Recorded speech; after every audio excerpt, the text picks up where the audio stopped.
Hi, and welcome to Yoga for Stress and Anxiety. My name is Candace Stevens. I am a master's level therapist specializing in anxiety and trauma. I work generally with individual people one on one.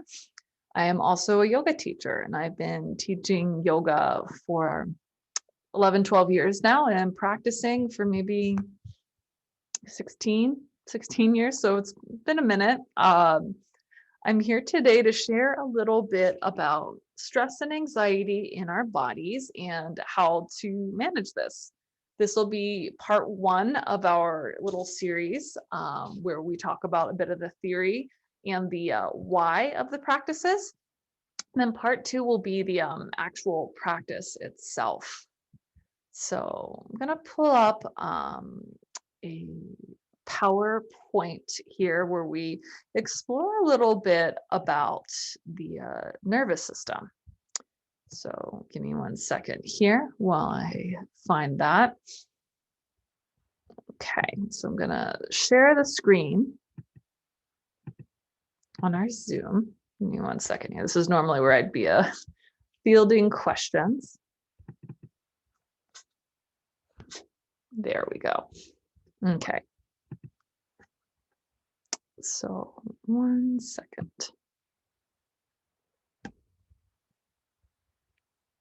Here is share screen. Why did I forget how to use Zoom? There it is. Okay. So yoga for stress and anxiety, the nervous system.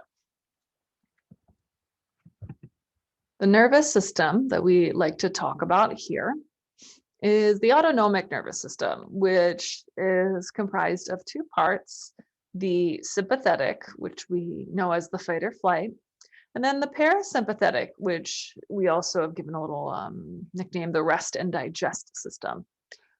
Another really important part with these two is the vagal pathway, which is part of the parasympathetic system. And we'll get into this and how it connects to our bodies. There are two parts of the vagal nerve pathway. There's the dorsal vagal, which creates the freeze response. And this is the older evolutionary pattern, right? A lizard is wandering along the ground and sees an eagle, and then it pauses. I'm a leaf.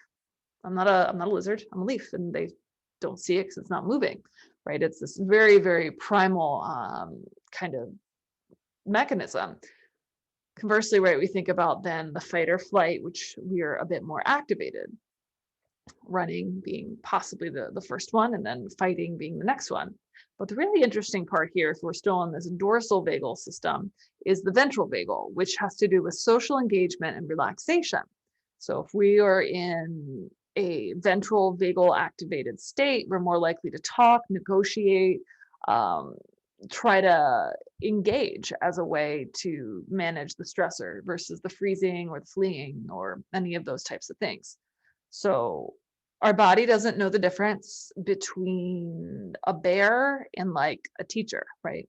If a teacher mad at us about an assignment, it could feel like a life or death experience. And our nervous system is pretty prehistoric. So that becomes a really challenging experience. So here we can see a little bit about the sympathetic and parasympathetic in greater detail, right? The parasympathetic nervous system, actually let's do sympathetic first, right? This is about how do we respond to a threat.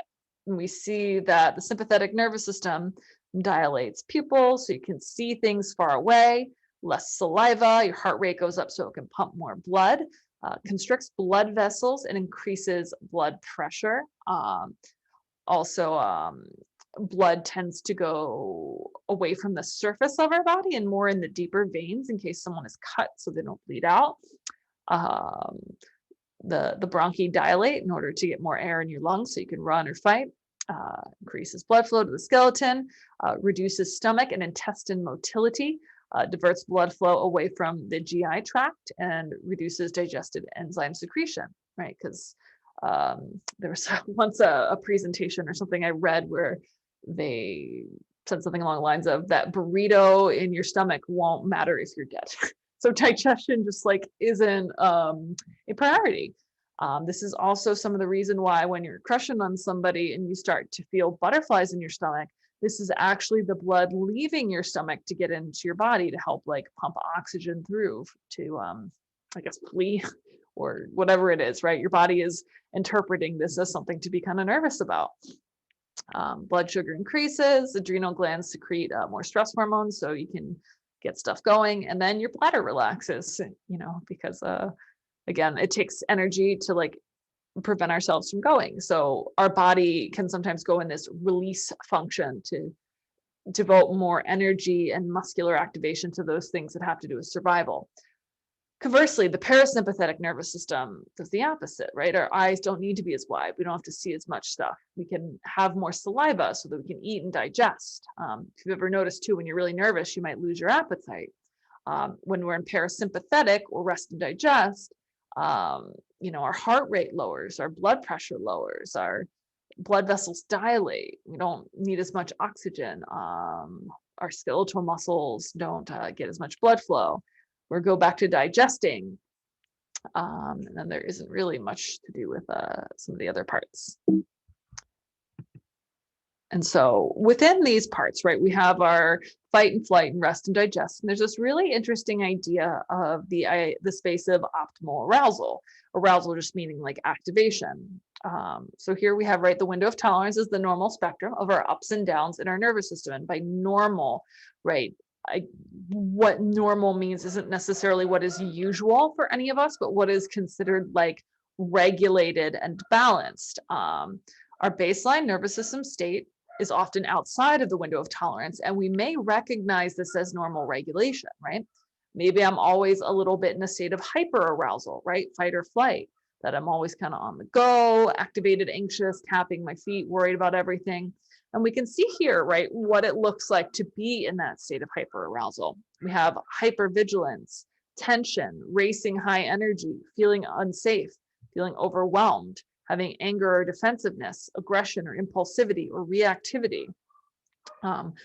Conversely, in hypoarousal, right, we may feel numb, low energy, disconnected, apathetic, passive or shut down, collapsed, unable to protect, unable to think or respond, or flat affect, meaning there's not like a lot of up or down in our voice or responses or feelings. It might just seem kind of monotone. And so, right, we may feel like that's a regulated state, but we're totally just shut down. And a lot of people kind of yo-yo between them, right? I'm really, really keyed up and then I'm just shut down, I'm done. There can be this bouncing between the two. Sorry about the dog, by the way. And that can really kind of stress our bodies out. Versus this middle optimal arousal zone, ventral parasympathetic, where we have that social engagement. And what that feels like is being in the here and now, connectedness, feeling safe, being responsive or curious, feeling and thinking simultaneously, awareness of boundary and social interplay, and even playfulness, right? When we have this capacity to be a little playful or curious, it's indicative of us perhaps feeling a little bit safer. And so, right, what is actually optimal arousal is something maybe we haven't experienced. I know for myself personally, until I started practicing yoga, I was pretty much always in a hyper arousal state. I was an anxious kid and like I always was a little keyed up, and I thought that was like normal versus when I first did a yoga class and I'm like, wait, I'm not like thinking about everything. I'm not worried about what I said or what I might say or what someone might think. It really just took me out of my head and into my body and experience. And this is what these practices really have to offer us, this sense of actually feeling balanced. And so this is a really hard thing to parse out, right? What looks normal to us feels normal to us, but does it, right? Does it feel sustainable? Do you find yourself feeling so shut down that you don't want to do anything, or so hyped up that you have to do everything? It's almost like a constant defense mechanism to keep going and going and going. So the practice of yoga can give us this window into something really different. And so the breath and the way we breathe directly affects the nervous system, right? So our inhale activates the sympathetic nervous system, our fight and flight. And the exhale activates our parasympathetic, which is the rest and digest. There's another type of breathing called ujjayi, which stimulates the vagal nerve pathway directly by creating a little bit of constriction in the back of the throat. The way this works, right? When you're breathing, normally it's really open, but there's a flap of skin called the glottis, right? And when it closes a little bit, it creates a smaller airway, which warms and slows the air. So I'll do an exaggerated version of the way its breath sounds. It's kind of like a Darth Vader thing, but we tend to do it with our mouths closed. So I'll try to still make a bunch of sound just so you can hear it, but something like this.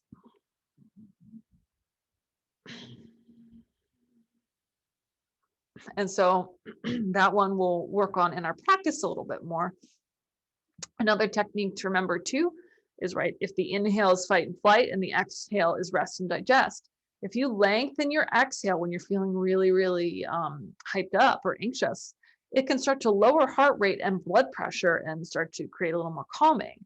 Conversely, right, if you're feeling really in that hypoarousal or that shutdown space, keeping an even ratio of breath can help. There could be, excuse me, in some situations, this potential benefit to lengthening the inhale, but that's also what can cause a panic attack, right? A hyperventilation. So I will not be sharing that today, but it's something to keep in mind if you do grow your practice and explore, more breath work and yoga and stuff, that eventually there are these kinds of inhale-based breaths that can really create a lot more activation and energy in our body. But for the sake of this, right, if you're feeling depressive or shut down, even ratio of breath can be helpful. And so for yoga for anxiety, right, it's a very, very individual practice. Each person's body is going to react differently to each thing. But there are some kind of like general ideas about how yoga affects our bodies. So forward folding and downward facing postures can reduce sensory stimulation.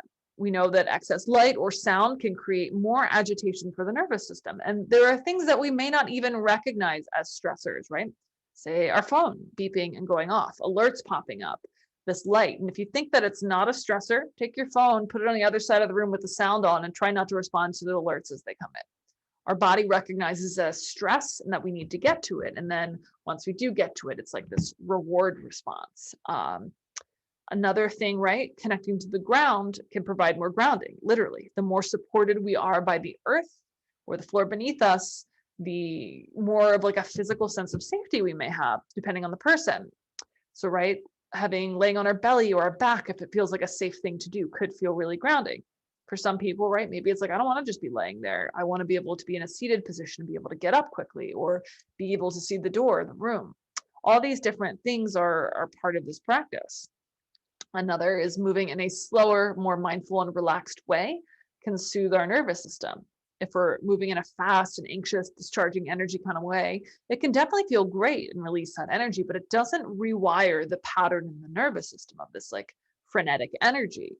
Versus moving in a slower, more mindful, soothing kind of way can make a huge difference in how our nervous system feels. The way we move affects the way we feel.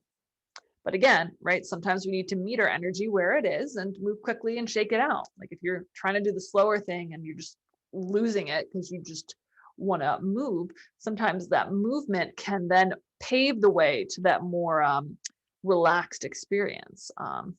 Mindful awareness is the key to knowing what to do in each moment. The more we practice, the sooner and clearer the answer might be. And so that's part one of this. I'm going to pull up another slideshow now where we, where do you go? Explore some mindfulness stuff, right? Yoga and mindfulness. So let me go ahead and share this screen again. We can go into this a little bit. Here we go. Getting the hang of this presentation Zoom thing. Okay. So what is mindfulness? It's a kind of a buzzword these days. Maybe you've heard of it, maybe you've not. But here are two definitions from two of the American thought leaders on this. First one, mindfulness is paying attention to the present moment experience with open curiosity and a willingness to be with what is. Diana Winston is head of the UCLA mindfulness program. And in this one, right, if you notice in both definitions, right, paying attention is the first part. Next part is the present moment experience with curiosity, right? Rather than judgment, just simply curiosity. And then the last part, right? A willingness to be with what is, to not choose for or against any part of reality. And it's an interesting thing where, right, I might say like, no, just think of the positive thoughts. But it's not, it's telling us not to kind of fixate on either. Mindfulness is simply the observation of these things. And ultimately, there's this idea of building distress tolerance over time. Um, for the purposes of this, I would definitely recommend doing this to reduce stress and create relaxation in your mind and body. But ultimately, the great power of mindfulness, right, is to be able to be just as present to what we perceive as good to what we perceive as bad. Doesn't mean we don't make changes for those things. It doesn't mean that we are complacent in things that are bad in our, in our experience, something that's painful or an atrocity or injustice in the world. It's not saying that, but rather our capacity to actually be with it helps us recognize when we can make change, when we can't, and to really reduce the suffering around it. Right, when we wish something that is, say we have a chronic illness, right, I can't change that I have that. The more I fight against that, the more suffering I have, versus just being with that releases this dimension of suffering. An example of this, there's an old Buddhist proverb, there's always 81 problems, but if you worry about how many problems you have 82 problems. So it's saying, right, that there are some things that are unchangeable, and to be with that. The serenity prayer also strikes me here too, right? Not to bring religion in this, but right, grant me the serenity to change the things I can, release the things I can't, and the wisdom to know the difference.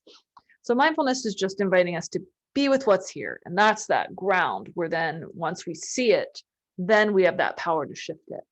I notice I have tension and it's causing me pain and mental stress. Then maybe I stretch it, I get some icy hot, versus like, okay, this isn't going to go away yet. I'm injured. I have to just breathe and release and try to relax so I can sleep and let my body heal. It's two different things. Second definition is paying attention in a particular way on purpose in the present moment and non-judgmentally.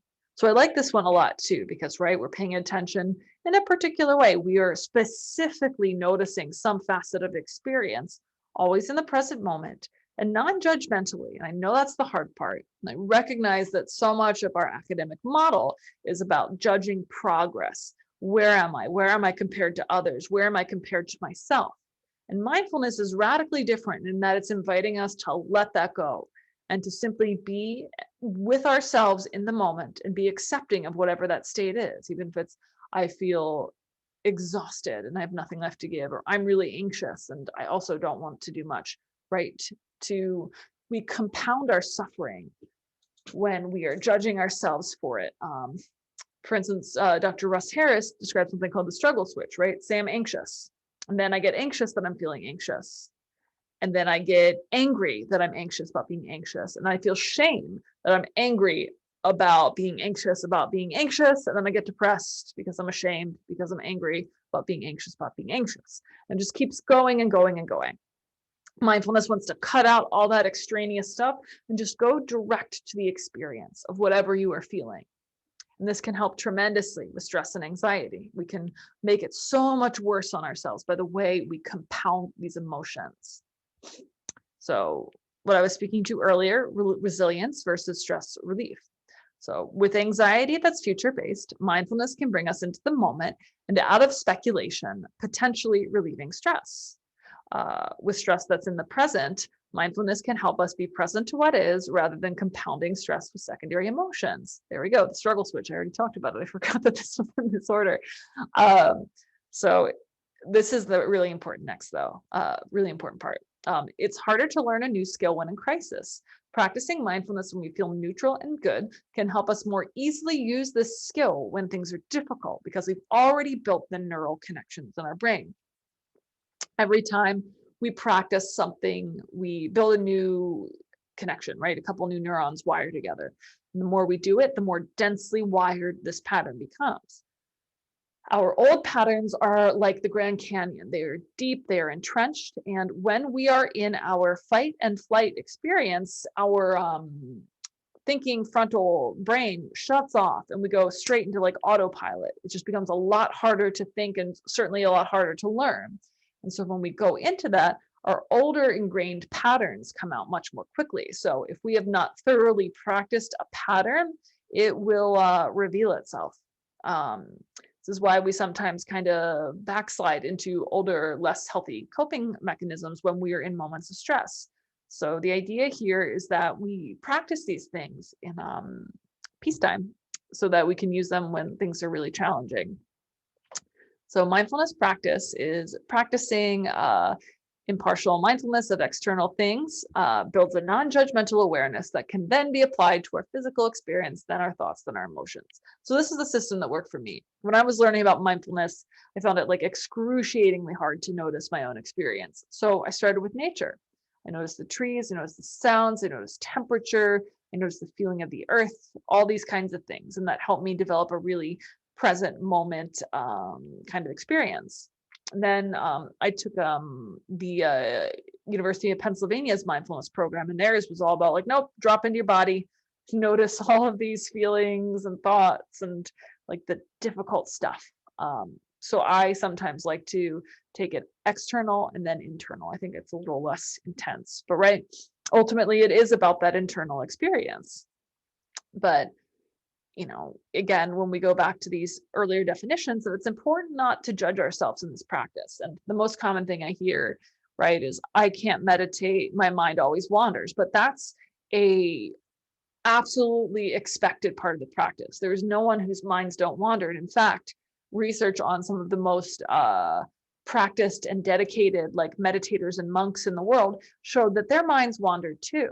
The difference being is that they had a quicker recall time. They could come back to this moment in a flash versus someone like you or I might drift off for a couple seconds or longer, and then it would take a little bit longer to wrangle it back in. It's simply a matter of coming back to it.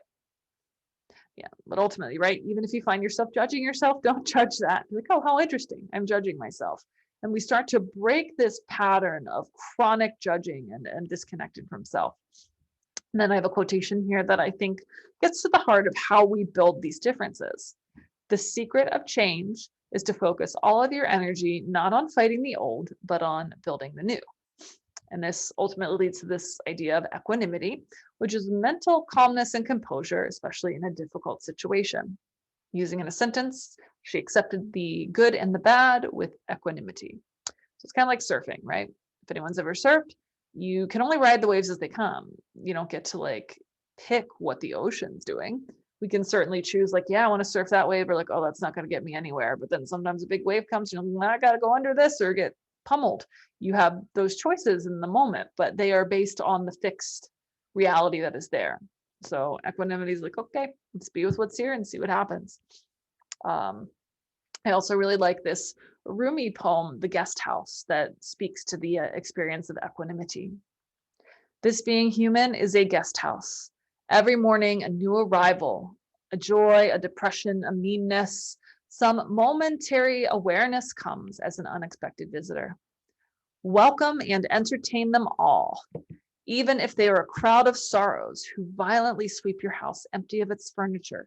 Still, treat each guest honorably. They may be clearing you out for some new delight. The dark thought, the shame, the malice, meet them at the door laughing and invite them in. Be grateful for whatever comes, because each has been sent as a guide from beyond. So again, granted, this is a intense visual of those things happening, but sitting with it for a second, right? That there can be such a tremendous power to seeing what these feelings are teaching us. Feelings are like a check engine light in a car. You don't want to see it, but you also don't want to like break down 50 miles from home and have to walk 17 miles to the nearest gas station, right? These are here to show us something. Our anger indicates that maybe a boundary is broken or something isn't working. Our disgust, similarly, right? We feel disgusted with something. It's saying, no, this is not tolerable to me. Our fear keeps us alive. Even our anxiety, right? A function of fear in the past. A little bit of anxiety is necessary for performance and survival. All of these, quote unquote, difficult emotions actually serve a great purpose. Doesn't mean that we want to dwell in them, doesn't mean we want to romanticize sadness and depression and things like that, but that they are here to indicate something is off and that they exist. Even our physical experience of pain um, can be an indicator of how something isn't working. If we didn't have pain, we touch the stove and like, that feels nice, and then not have a hand anymore. Of course, we think about this in moderation versus any excesses of these things, right? In which we want to potentially seek extra help to manage them because we shouldn't have to live with those things all the time. But as guests here to share something with us, they can be very, very important. So there's a video on equanimity, which I can share a little later or in an email to follow up on this. But these are just some thoughts around how mindfulness can really help, whether it's in yoga or if it's in our kind of everyday life. Then I have one more little slideshow to share in this presentation. Let's see here. All right, so practices for stress reduction in body and mind. This covers a couple different things. So we talked about this, I talked about this a little bit earlier, but right, that relaxation isn't always a passive thing, and that watching TV and using technology can overstimulate us and actually create stress. Mindfulness can help us notice our state of being, and stress reduction is taking action to potentially shift that state. Entering into action without time frame or expectation can potentially prevent anxiety about not relieving anxiety fast enough. So for instance, right, say we start to do our yoga for anxiety practice and you're like, wow, I'm not done being anxious yet. I'm still anxious. It's been 10 minutes. This isn't working. Maybe I'm bad at this. Maybe this teacher isn't good at this. Maybe I'm just not meant to do this, blah, blah, blah. And like all the thoughts start swirling. It's kind of like when you're trying to go to bed at night and then you're like, oh my God, it's 1 o'clock. I have to get up in 5 hours. And it just like spins and spins and spins. When we release the outcome of the practice and just do it, see what happens, then we often get the best results in terms of managing anxiety and stress. But we can still make these pinpointed choices about what we are doing in order to potentially have that maximized benefit. Our thoughts shape our reality. So again, we have this interesting space, right, where mindfulness is telling us just observe all of them, but in the same vein, right, we can also explore that the thoughts and narratives, if we're replaying, this is never going to work, this is never going to work, I'm anxious, I'm stuck, I'm stuck, I'm stuck, then that's like the mantra. It's the thing you recite, continues. The grass that you water grows. Oop, what you doing? Okay. So I thought this was interesting to share.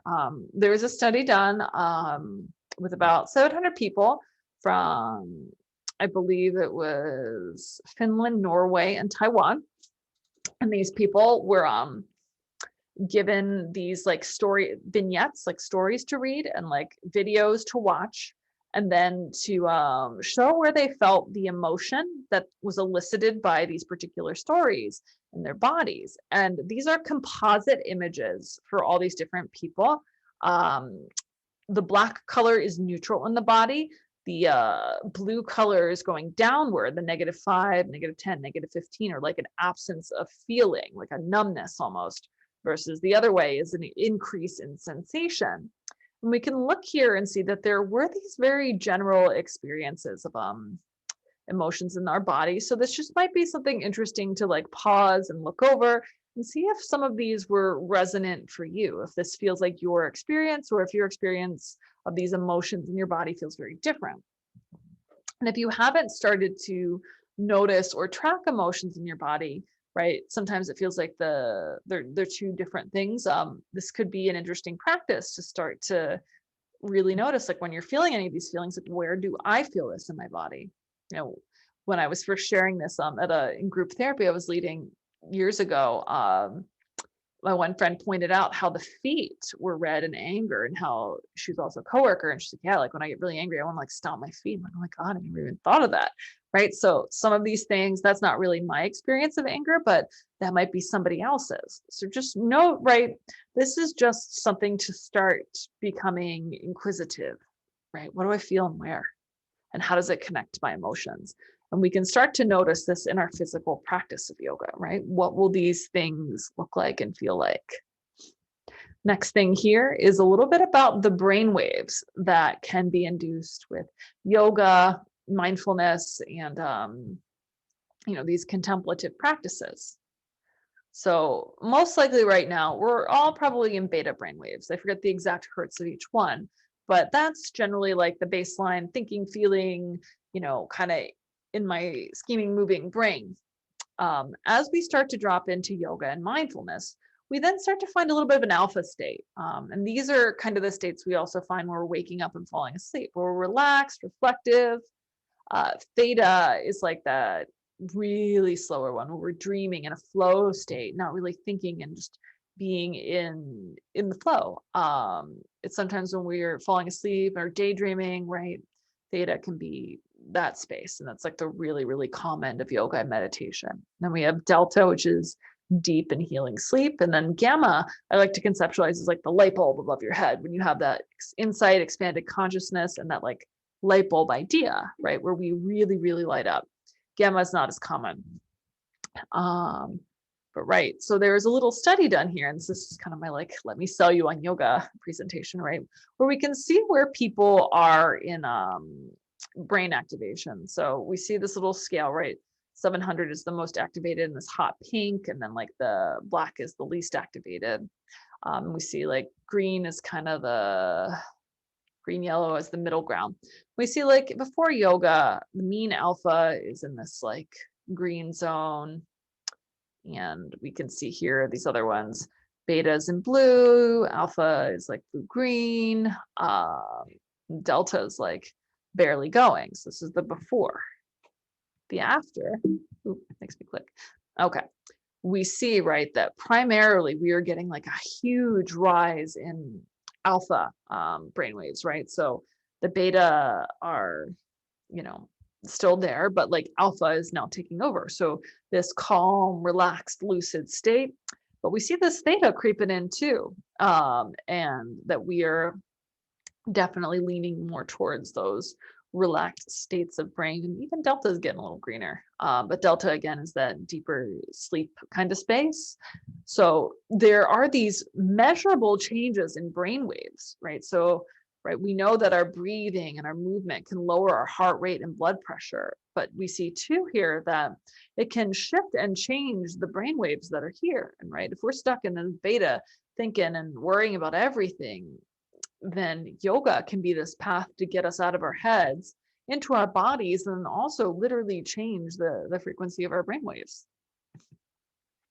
So one of the other things we can consider doing too is restorative yoga, which is yoga that minimizes tension and maximizes relaxation. The idea is that your head is at or below the level of the heart to reduce heart rate and blood pressure, having a darker room with comfortable temperature, and it can help with sleep. So stages of sleep, just FYI, if you're having trouble sleeping, this is an interesting thing. This was a request I did for another class that I did on stress and anxiety, so I thought I'd enter it in here too. That sleep cycles are approximately 90 minutes, mostly in the 9 p.m. to 3 a.m. are mostly non-REM sleep, and 3 a.m. to 12 p.m. are more REM sleep. And if you happen to have one of these little Fitbit or something similar, you can actually monitor these like sleep cycles and see where you are at any given day, right? So again, REM tends to be towards the later night. Come up with a picture, and see. So it talks a little bit about what they do. Non-REM sleep protects the previous day's learning, and prepares the brain for future learning. And then REM sleep recalibrates our brain's emotional networks. And there's obviously a lot more to it than that, but something to consider, right? If we are sleeping certain amounts of time. So some sleep hygiene stuff, which can affect our stress and anxiety. Pre-sleep wakefulness, closing or partially closing eyes helps us stay in the alpha waves. Lights and screens off 3 hours prior to sleep, which can trigger melatonin release. And so REN lenses can help counteract blue light on devices. So if you're not doing this already, I know I have something called Flux installed on my computer, which gives it this more like orange glow. And I also turn my phone down to the lowest thing. because I recognize that it's really hard to be a person in 2021 and not have your screens uh, with you a lot. So that's just one way to manage it. Another thing here with caffeine, that it really stays in your body. So after 6 hours, 50% is still in you. After 12 hours, 25%. It induces cortisol release and can contribute to be tired physically, but still being unable to sleep. So if you're like, I don't know what's cool to drink now. Red Bull was cool when I was young, but whatever it is, right? Can mess that up too and keep you up way longer than you want to be. And then mindfulness, meditation, and yoga could slow brainwaves before bed. So another potential good use of this practice could be to help sleep. And that's that for this share. And so with all this being said, we have a pretty good foundation to then start going in to our yoga practice. So this was the lecture portion. If you have any questions for me, I'll make sure my email address is provided, and then we'll go ahead and get into the practice in the next video. But thanks for your time. If you have questions, let me know. I am Candace, and yeah, ask me about yoga.